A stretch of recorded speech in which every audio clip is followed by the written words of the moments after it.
instead of hot jump in. Oh, we are live. Let's give Cecil a little bit of time here to count up. Hey, everybody, how's it going? Good morning. Good morning, America. Or is it good afternoon, wherever you are? Thanks, everybody, always for coming out to join us. Let's go ahead and get this going. Welcome back to another installment of our 2020 season in review. We always need to look back before we go forward, and joined by the most esteemed couch guests as we look back. Before we jump into this week, NFC South with Mike Tagliere, let me tell you about something we got going on here with DraftKings. It's the playoffs, and to celebrate, all new players can play for free in a $1 million top prize contest with your first deposit, thanks to our partnership with DraftKings. You go and you create your DraftKings DFS account, make a deposit. DraftKings will credit your account with a free contest entry. Draft your lineup and compete for millions in prizes. Go to dkng.co/FBGMillie to play. dkng.co/FBGMillie. Act quickly. This offer ends after the playoffs. A limited pool winning $1 million top prize. Remember, minimum $5 deposit. Eligibility restrictions apply. And see DraftKings.com for more details. I got Mike Tagliere from FantasyPros here. Got time to work on the car lately? More time, Mike? Yes, the engine's out of it right now. Actually, we tore it down. We painted the block. I let my wife choose what color we did, and so it's good, man. It's just nice to have time and not like stress out about every minute of every day and worrying that you're running out of time. What color? What color did she pick? She picked like this. It's an AMC blue. So my car is basically going to look like, so it's a gloss black, but the engine is going to have, like, you ever see a low carb Monster with like that blue color that's on it? She picked out that color, so it's going to basically look like the Monster that I drink every single day. Does the car have a name? It does. Now I've kind of gone back. I went with My Sweet Shadow. Ah, yes. Yeah. It's right. Black. It's all black. It's just like the car is just dark. It's awesome. Yeah. Well, watch this transition. Cecil's taught me. The Falcons running game, the engine never really got placed in that vehicle. The Falcons, not exactly a great place to start, not an exciting place to start. We know now, as we talk about the Falcons, that Arthur Smith's going to be the head coach. Matt Ryan, I mean, it feels like Matt Ryan's kind of a lame duck quarterback for this team at this point.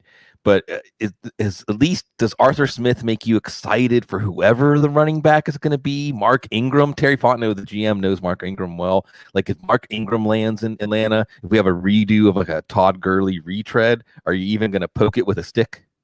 Not Mark Ingram.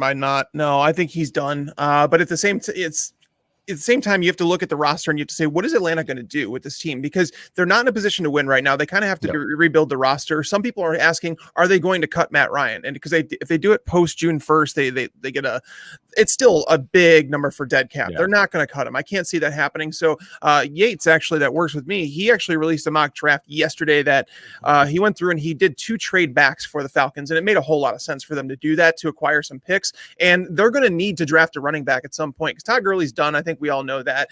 Brian Hill, Ito Smith, those guys are not the guy. Najee Harris makes a whole lot of sense for this team. With Arthur Smith coming there, they're going to want that workhorse running back. I love Najee Harris. He's actually going to be my number 1 running back in this draft class. So if they trade back to around that, let's say the 18 to 20 range, they're going to lock up a running back that's going to be with them for a long time. And then they're going to need to acquire some cornerback talent. The offensive line is pretty solid. And then again, if you hang on to Matt Ryan, it's like you have a lot of things solidified. The defensive line isn't terrible, especially up the middle.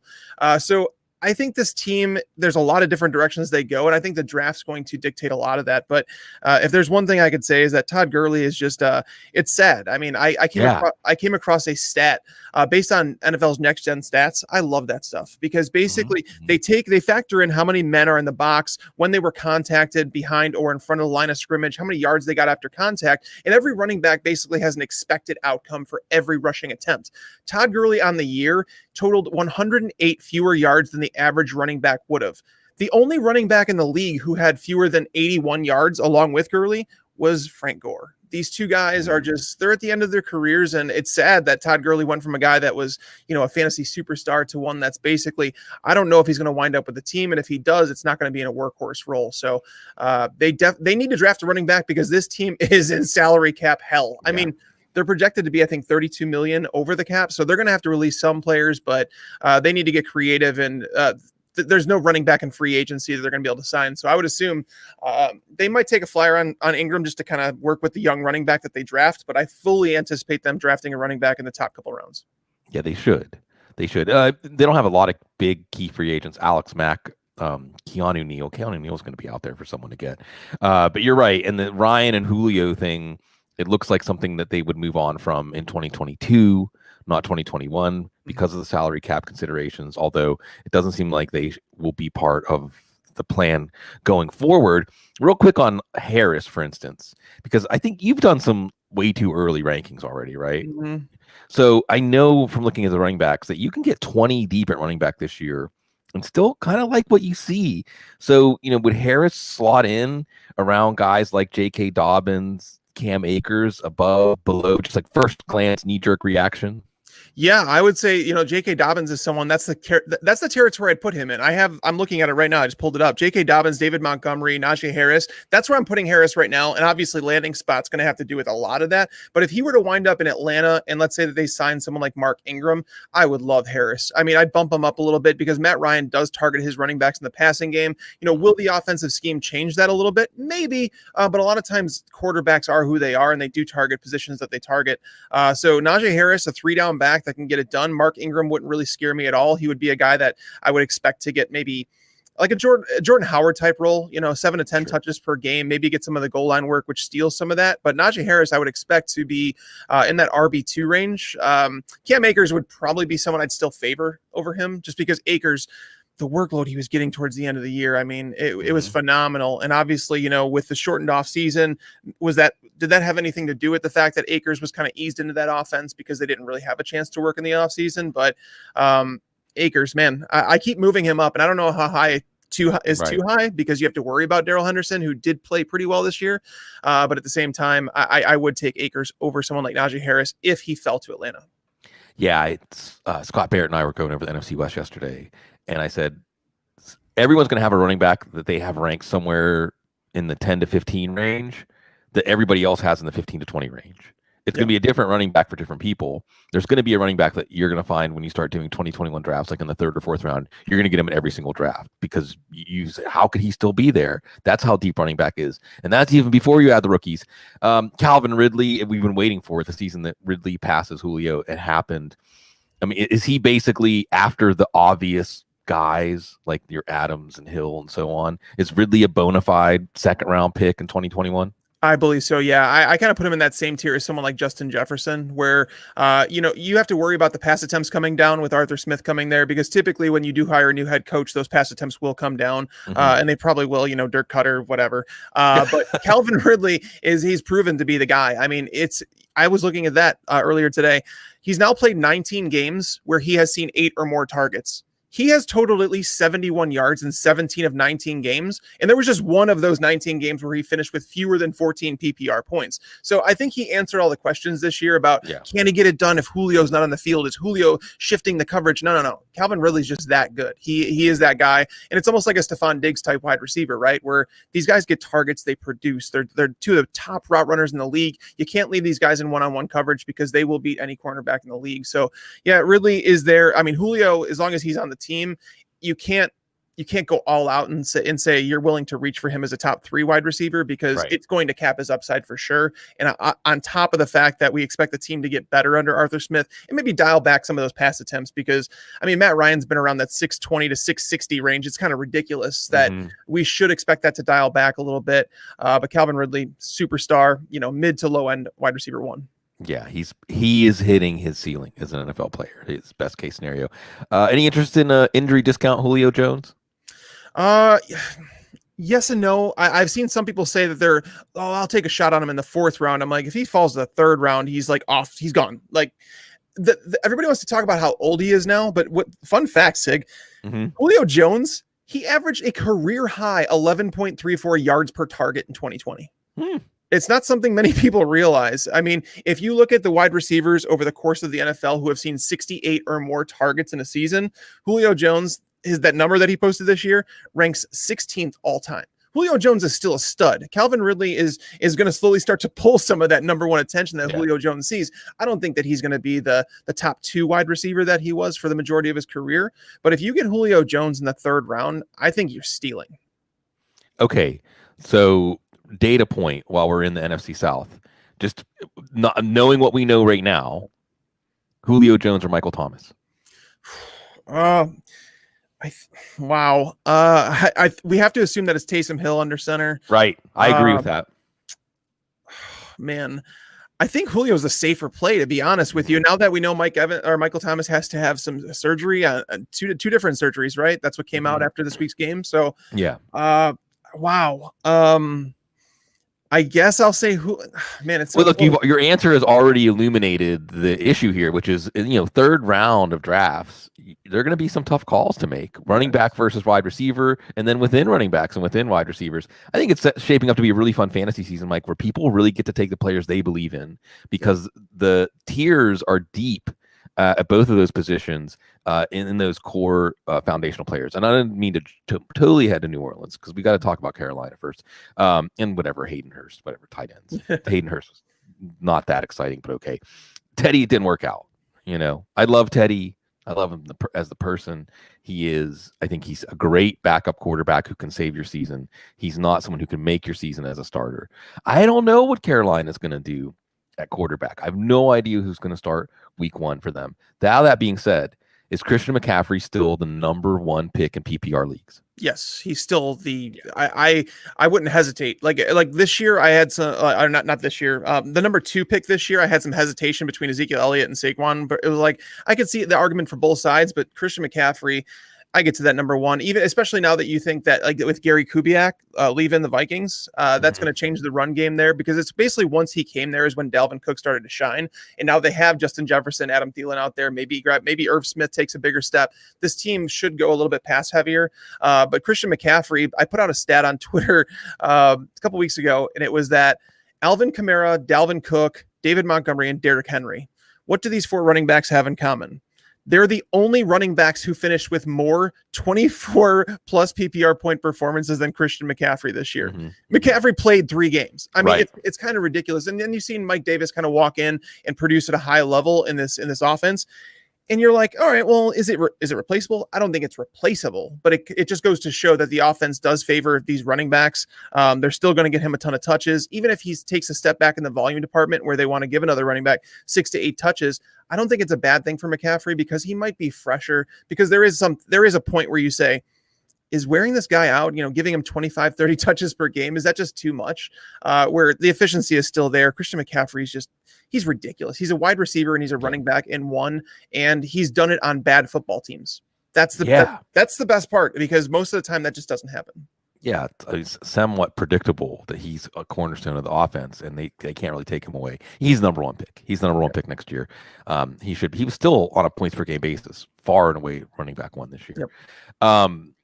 Wide receivers, and one of the things I should do this more regimented, Mike, because I really should. Almost want to lay out, this is what we thought coming into the season based on ADP, and here's what happened. I'm doing that as like a big, massive series I'm going to do at Football Guys.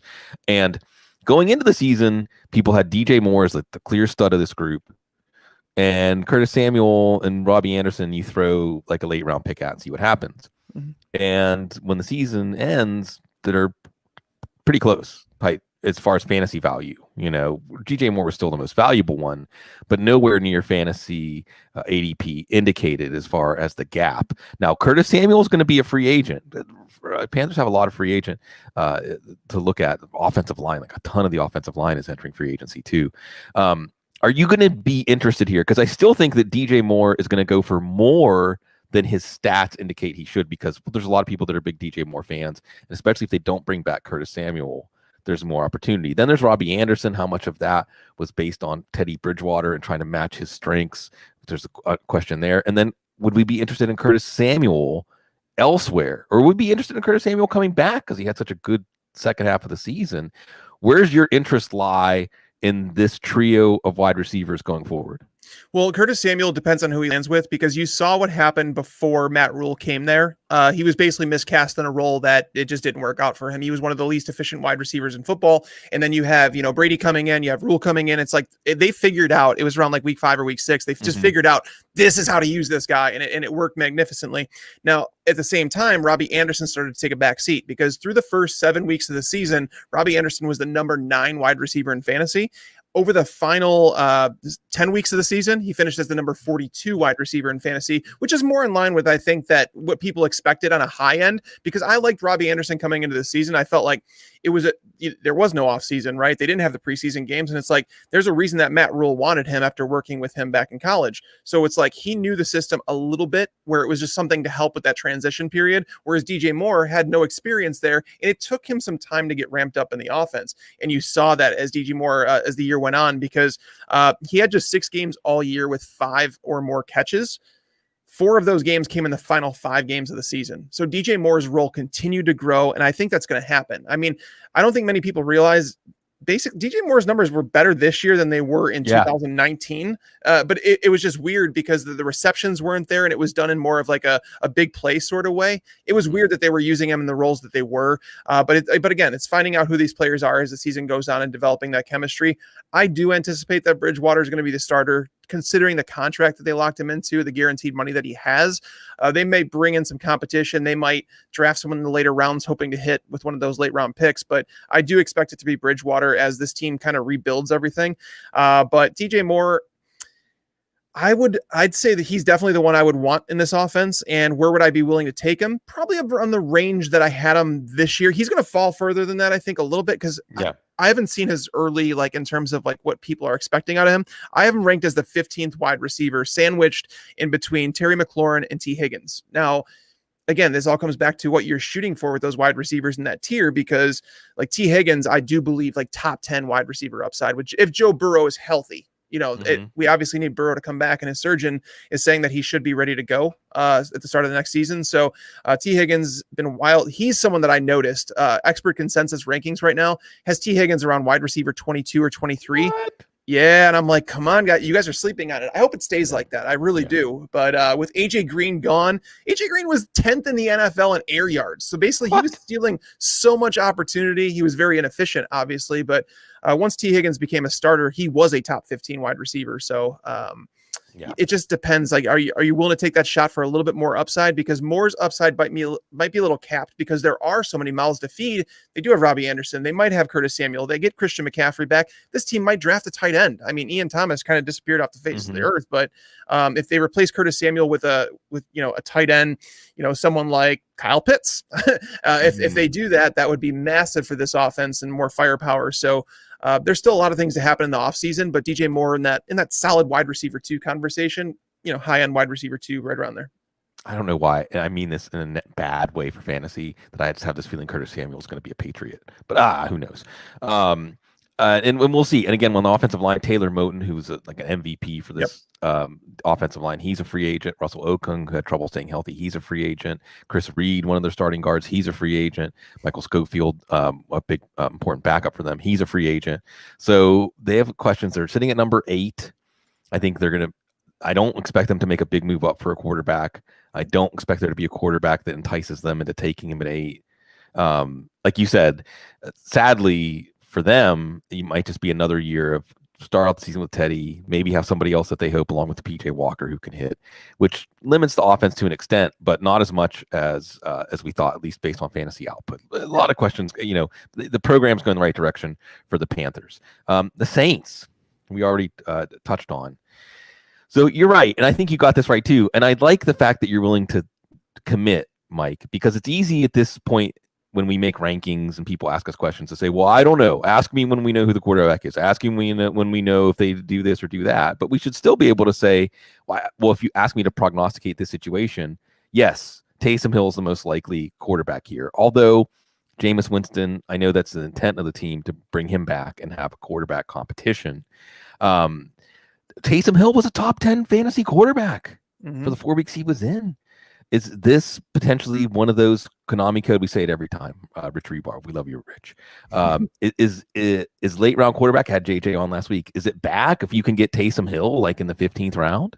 Oh yeah, I mean, if you can get him in the I don't know if he'd fall there though. Like, so if Taysom Hill is a starting quarterback for the Saints next year, I would anticipate him going around the 13th, 14th quarterback off the board. And I'm saying that because people did see it, right? And they're looking for the next Josh Allen. They're looking for the next Lamar Jackson because they want those guys. And that's the reason that Daniel Jones was taken so high this year. But it was pretty easy to look at Daniel Jones's schedule this year and say, this is going to get off to a rocky start. Yeah. And it's like, it's not to say that he can't be better than I thought. It's just saying that, like, let someone else draft him and he's going to be on your waiver wire in a couple weeks. And then you take the flyer on him. Obviously that didn't work out, but people want to continue to look for that quarterback.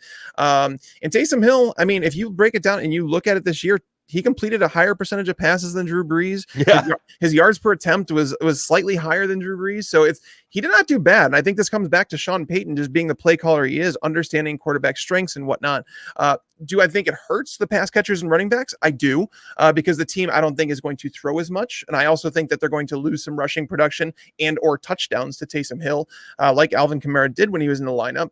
But as of right now, I'm expecting Taysom Hill to be there. And if I'm being honest, I will probably rank him as a top 15 quarterback. He might even sneak into my top 12, depending on where I get with projections, because this Saints team is in a weird way. I mean, they went all in. I mean, that's the definition of what they did this year. Yeah. They went all in. They have, I mean, $100 million over the salary cap right now, over the projected cap and all that stuff. And I know Breeze is going to come off and whatnot, but there's talks that they might even trade Michael Thomas because they just can't afford to keep his contract right now. Yeah. So there's a lot of talk. This team is going to look different in 2021. We just don't know how different it's actually going to be.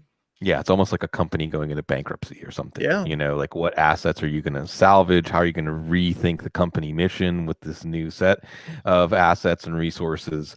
And we'll see. How much do you ding Alvin Kamara? Because it did come around in the last game with Hill that he looked like he was used in the passing game the way he was with Breeze. We know he's a badass. Like Alvin Kamara, he was a golden ticket to a fantasy championship on Christmas, under the Christmas tree with the red and white cleats. I mean, red and green cleats, which are maybe the most, I mean, when you tie together the setting on Christmas and the cleats and the touchdowns and how it all went down, it was one of the most memorable fantasy performances ever, you know? And then Stephon Diggs bookended that.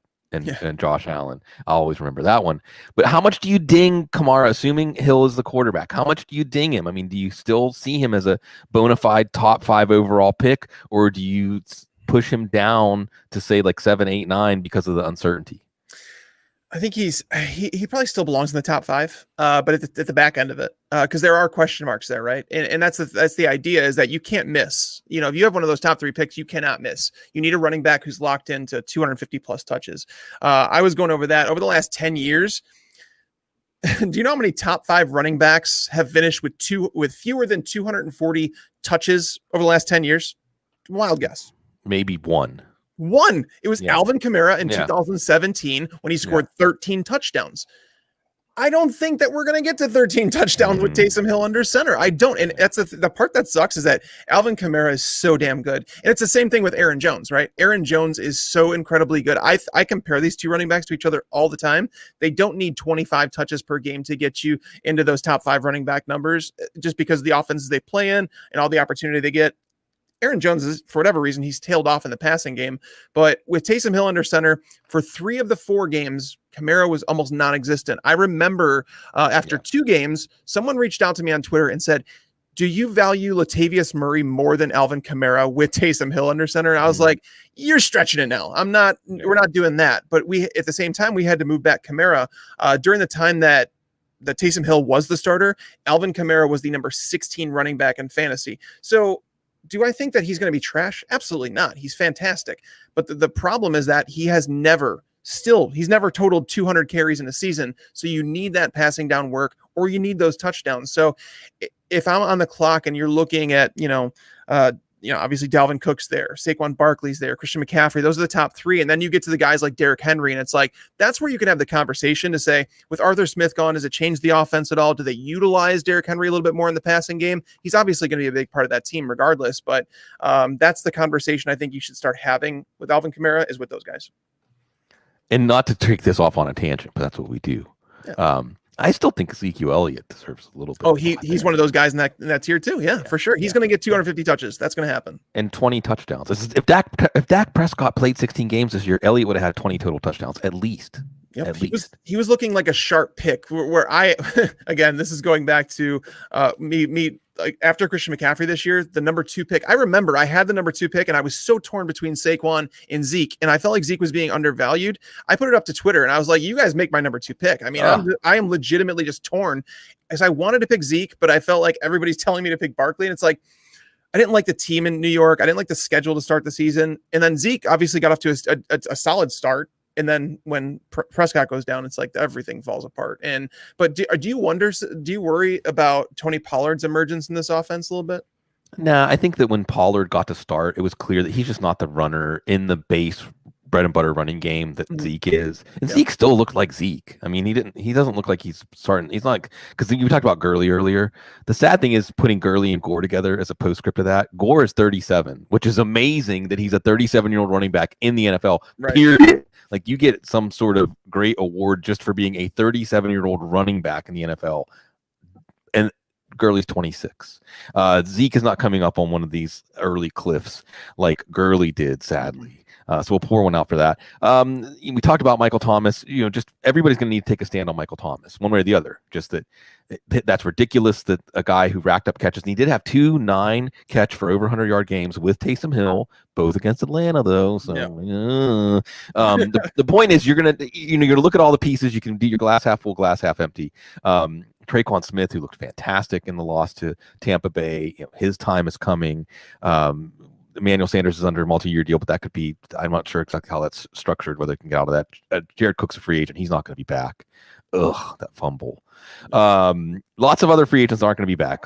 Trey Hendrickson, who really came on, he's going to break the bank. If we were going to make a list, Mike, of guys who made themselves the most money this year, Hendrickson's on that list. He made himself a ton of money this year. Hassan Reddick, too, who I talked about yesterday. Marcus Williams is a free agent. Alex Anzalone. Oh, the Saints. And, it's a crossroads. And because they're a crossroads, again, I feel like last season, I guess it is last year now, some of the offenses that we were pessimistic about, and it's unforeseen twists like the Chargers, just this unforeseen twist about Tyrod Taylor and the wayward injection. And some of the, or just Stephon Diggs going to a new offense with Josh Allen. So we'll see maybe if we're too pessimistic about the Taysom Hill Saints, if it even is the Taysom Hill Saints. And then we get to Tom Brady, Tampa Bay, TB, all about TB. Before we jump to that real quick, are any rooting interest, I know you're a Chicago guy, but any rooting interest, is your heart anywhere, or even negatively saying, I just want to make sure if I'll feel better if it's not this team, the final 4 teams? I do. And I know Bears fans are going to hate me for this, but Aaron Rodgers deserves another Super Bowl. I was talking in a group chat last night with some friends, and I said that Rodgers deserves another one. And someone said, you can't say deserves, because if you're good enough, you're going to win. And I said, well, yes, but yes, in a certain sense, like, quarterback is the most important position maybe in all of sports. But at the same time, it's not only that. Like, he had to deal with Mike McCarthy, yeah, exactly. for 95% of his career. He had to deal with a crap defense for the majority of his career. And it's like, now the defense is playing well, and they get here, and it's like, you lose your left tackle before the playoffs start. And it's like, come on, like, that's the best left tackle in the game right now. So it really stunk for that to happen. But Rodgers he's just been so disrespected over the course of his career. And it's not just last year where people wanted to write him off and say, Brady's the GOAT. And while Brady is the GOAT in that sense, Aaron Rodgers still, I've watched a lot of football in my lifetime. Mm-hmm. He's the best quarterback I've ever watched play the game in terms of, like, talent wise. The guy is he's on a different level, and he deserves another Super Bowl. And I'm rooting for that, for him to get up there with Mahomes. I want him to play the best. I want him to go through. He has to get through guys like Tom Brady. He has to get through Patrick Mahomes to get there. That's what I want to happen. And to say, hey, this guy should be regarded as, if he's not the best of all time, he's definitely right there, up there with Brady, where it's just, he deserves it. I there's no other way for me to say it, is that I root for greatness, and Aaron Rodgers, I've been fortunate to watch him play football. Yeah. Well, just sometimes it's not just flawless. It's being able to create something that only he can understand was there because of his abilities and how in tune with the game he is when he plays well. And I love, it's Mike McCarthy, right? Because now you look at it and it's like, it's clear. It was clear to a lot of people at the time that Aaron Rodgers is dragging Mike McCarthy to success. Yep.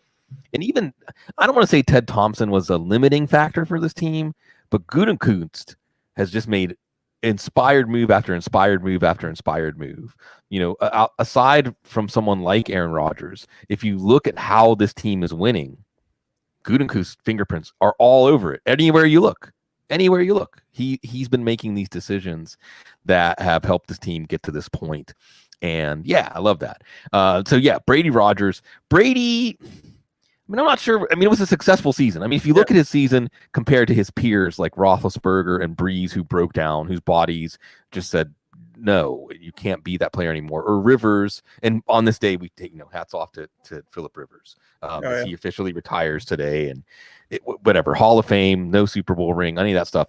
I'll always remember Phillip Rivers. Like, there's a bunch of things you can say the name Phillip Rivers, and a bunch of things jump to mind. He's a memorable player. He got the most out of what he could do on a football field, without a doubt. And I think he affected the people he played with very deeply as someone who's passionate and fully invested, like 100% of himself invested in his teams. And I think Phillip Rivers is going to have a happy life after football too. Like, you worry about some of these guys in their life after football. Phillip Rivers is a perfectly well-adjusted dude. And you want to, since I just waxed poetic about him, anything you want to say about Phillip Rivers on the occasion of his retirement? I believe that he should be a Hall of Famer. When you look at the top quarterbacks of the decade, or last 20 years, I don't know how you don't put him in that conversation. Him and Roethlisberger belong in the same conversation to me. I know Roethlisberger's won a couple Super Bowls, and that's why he's going to get in. But Rivers, in terms of pure talent and what they did with the guys around them, because again, Rivers, he was another guy that he played with a bad offensive line for a guy that had exactly zero mobility. Phillip Rivers, he overcame quite a bit as that shot put passer. That's why I think I remember the first time I saw Phillip Rivers throw, I was like, this guy can't be any good. Right. Can he? Like, with the way he throws the ball, it just didn't look natural. But it came natural to him, and he continually made the most out of what he had. So, Phillip Rivers was, if you want to say he's not the Hall of Fame, I guess that's fine. But me personally, I feel like he was a top 5 quarterback in the game for a long time. He played for 17 years. He called it quits at the right time, though. I'm happy for him. I know he's going to go coach a high school team in Alabama. Mm-hmm. I can only imagine how it would be to be coached by Phillip Rivers, because that dude just brings so much passion. I think that's one of the reasons we want to love him so much, right? Is because he does bring so much passion to the position, to the sport, everything. Phillip Rivers, you're awesome. Yeah, he is. And I think that some people in my mentions on Twitter today, Mike, said, hey, if Warren Moon is in the Hall of Fame, if Dan Fouts is in the Hall of Fame, then Phillip Rivers is in the Hall of Fame. And it might just be that in a different era, he would have stood out more, but he came in within the Eli Manning and Roethlisberger class. And I think Roethlisberger is going to be back. I say that with sadness as a Steelers fan. But at least if we look at this year, between Rivers and Roethlisberger and Breeze, Rivers is the one who goes out with his head held high. Yeah. The last images we had of Ben and Breeze are kind of staring into space, like pondering their own mortality. But Rivers, he's not the reason that the Colts lost, and he's probably the reason they had a chance to beat the Bills in that game. So now, all as we go off on our tangents of aging quarterbacks, Tom Brady was, you could look at his year-end numbers, but I think it hides that he was inconsistent. It certainly wasn't. I think he showed that he had more left in the tank than we thought, and it really was, speaking of lack of supporting cast, that he did not have in Tampa. In New England, and he comes down to Tampa. Do we think that Brady, because Brady's going to be available as like a bench quarterback next year? Could it be even better with the real offseason, something resembling an offseason, et cetera, et cetera? I think it depends. Mike Evans will be back with the team, obviously, but you have Chris Godwin hitting free agency. Do they re-sign him? They have some cap room right now. Mm-hmm. So my question is, and I actually released a bold predictions article this morning. It's like an early one that it makes no sense to do it right now, but I did it. I want to see that. But Aaron Jones, I project him signing with the Tampa Bay Buccaneers. And I say that because I know a lot of people are wondering, is Ronald Jones going to be that guy? But they have Leonard Fournette hitting free agency. LeSean McCoy's dead. I don't think Keyshawn Vaughn is someone that's really on Bruce Arians' radar as someone that he wants to play. Like, right away. I think they need a pass catching back. They need someone they can rely on. And why not recreate something like New Orleans has with Alvin Kamara and Latavius Murray, where you have the thumper and Ronald Jones, a guy that can mix in a little bit in the passing game if you need him to. But Aaron Jones has worked in a timeshare before. You've seen how crazy efficient he is. Tom Brady would love to have a guy like that in the backfield. That's the biggest question mark I have about what the Bucs do this offseason. Because if they do nothing, if they just bring in somebody, if they keep Keyshawn Vaughn there as the backup to Ronald Jones, I'm willing to draft Ronald Jones as like a borderline top 12 running back next year. Because I mean, if he works in the passing game and he gets Tom Brady to give him a vote of confidence, he did some really, really good things this year. But I would love to see that. But yeah, Brady, the surrounding cast around him. Gronk has already said he's going to come back. Mm-hmm. OJ Howard's going to come back from his Achilles injury. I think people forget about OJ Howard. Yeah. He started the year looking really good with Brady, and then all of a sudden it's like the injury, and we don't know if he's going to come back the same player from Achilles, because some players lose that explosion from it. But Antonio Brown started looking like the Antonio Brown that we remembered as the weeks went on. He started to look better and better. Mike Evans, more chemistry developing between him and Brady. You started seeing Brady. I don't think I've ever seen, maybe Randy Moss, but Moss got more separation. But I don't know if I've ever seen Tom Brady throw the ball to someone more in 50-50 situations than he does with Evans. And I think that trust developed as the year went on. And you saw Evans' numbers, like basically there were there were probably a handful of games, maybe 5 games at the beginning of the year where Evans had like fewer than 20 yards. It was kind of like, it's touchdown or bust with Mike Evans. He's the Jordan Howard of wide receivers. And then over the second half of the year, Mike Evans became the go-to guy. Like, he was the guy for Tom Brady. And while Chris Godwin and Antonio Brown and Rob Gronkowski kind of got mixed in afterwards. So yeah, Mike Evans is stud. So I guess Tom Brady would be that guy. He's almost like a Matthew Stafford, Ben Roethlisberger type quarterback, where you draft him. If you want to take an upside play, like someone like Taysom Hill, and you're going to shoot for that upside, grab one of those safe quarterbacks, someone like Tom Brady, someone like Roethlisberger, whatever, where it's just you have a fallback option where they're not going to kill your fantasy team, but they're not going to finish as a top 5 quarterback. Yeah, there's a lot of stuff to unpack there. One of the things I think you're right to point out is that Evans is the number one. Yep. Brady does have a number one receiver on this team, and it is Evans. And Chris Godwin, I do think folks can look back at his 2019 and say some of that was inflated by game script. Some of that was inflated by volume. Some of that was inflated by the nature of this offense, which did change. Look, in the win over New Orleans, they were about 50-50 run pass. And I think that I would expect Godwin comes back on a franchise tag. That's just my guess. But you're right. They could use that money elsewhere. They could drop a big guaranteed number to pry Aaron Jones away. I do think there's some reasonable chance we're going to see James White on this team next year too, which again fans out the target tree. And then we'll see if Antonio Brown comes back. I think he was only signed to like a 1-year regular deal, if I remember correctly. Yeah. And real quickly too, because you mentioned Ronald Jones in more of a thunder lightning kind of combination, and Leonard Fournette. It's kind of funny with the Leonard Fournette path this year, because he was a 3rd round pick for fantasy drafts with Jacksonville. Then he was released, and there was one of the most passionate fantasy debates over what to do with Leonard Fournette. And if you said nothing, like let someone else take him, that was the right answer. But it wasn't necessarily because Fournette didn't have game, because he looked great in the win over the Saints. And when he did get opportunities, he showed he still has some game. But Jones was better, I think, than people realized, and they kept giving him opportunities, and he showed what he could do. The 98-yard touchdown will be memorable. So lots of uncertainty, except Mike Evans. Mike Evans is kind of north on the compass for this offense. Even Gronkowski, as you said, because OJ Howard was looking better as the season went on. They have decisions to make, and like you said, they've got cap room, but Levante David's a free agent. Yes. Shaq Barrett's a free agent. Ndamukong Suh's a free agent. So, they're not necessarily in a Super Bowl or bust way that New Orleans was, but that certainly was the plan this year. And there's a lot more questions than answers about how this offense is going to go. But we saw week to week, it was peaks and valleys, and then projecting how everything was going to be spread out was difficult at times. But I think we're going to see a trend more towards that balanced offense. And a running back signing would definitely do that. So definitely check that out, folks, by the way, Mike Tagliere and the bold predictions. And I just think it's great that, it's always, Mike, we've been doing shows together for a long time, but your love of doing this work always comes through your work. And it's great that you're champing to say, hey, I already have feelings about what's coming up, which is part of why we're doing this great series. Any other parting shots on Tampa before we turn the page on the NFC South and get ready for another show tomorrow?